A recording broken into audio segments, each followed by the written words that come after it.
Media સમક્ષ એવી માંગણી કરેલી કે પાસની જે નિમેલી કમિટી છે સરકાર સાથે વાટાઘાટો કરવા, એમની પાસેથી અમારે પુરાવા જોઈએ હતી. સરકાર પાસે બીજા રાજ્યોમાં કઈ રીતે અનામત ચાલે છે, કઈ રીતે ન્યાયની પ્રક્રિયા ચાલે છે, એની માહિતીનો સરકાર પાસે અભાવ છે એવો પ્રવક્તા પ્રધાને કીધેલું.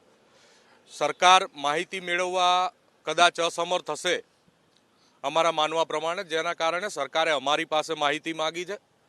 એટલે અમે બીજા રાજ્યોમાં અલગ અલગ સમાજોને કઈ રીતે બંધારણીય અનામત મળી છે એના પુરાવા સરકારની માંગણી પ્રમાણે આજે રજૂ કરવા આવ્યા છીએ. અને અનામત સિવાયના જે બીજા 3 મુદ્દા છે એના ઉપર પણ ચર્ચા કરવા આવ્યા છીએ.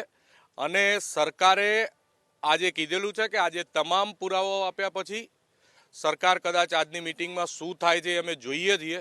સરકાર એની ઉપર અભ્યાસ કરી અને ટૂંક સમયમાં સારા નિર્ણયો લે એવી આશા સાથે હાર્દિકભાઈએ દિનેશભાઈ બાંભણિયાની આગેવાનીમાં નિમેલી આ કમિટી આજે સરકાર સાથે ચર્ચા કરવા આવી છે.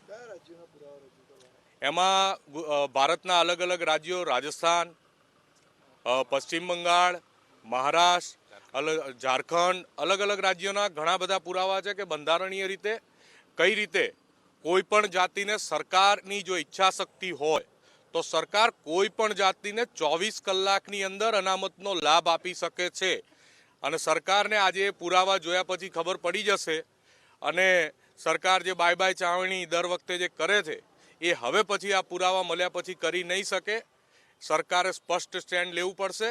અને સરકારની ઈચ્છા શક્તિ હશે તો આ પુરાવા પ્રમાણે પાટીદાર સમાજને બંધારણીય અનામત આપી શકે છે એ આજે સ્પષ્ટ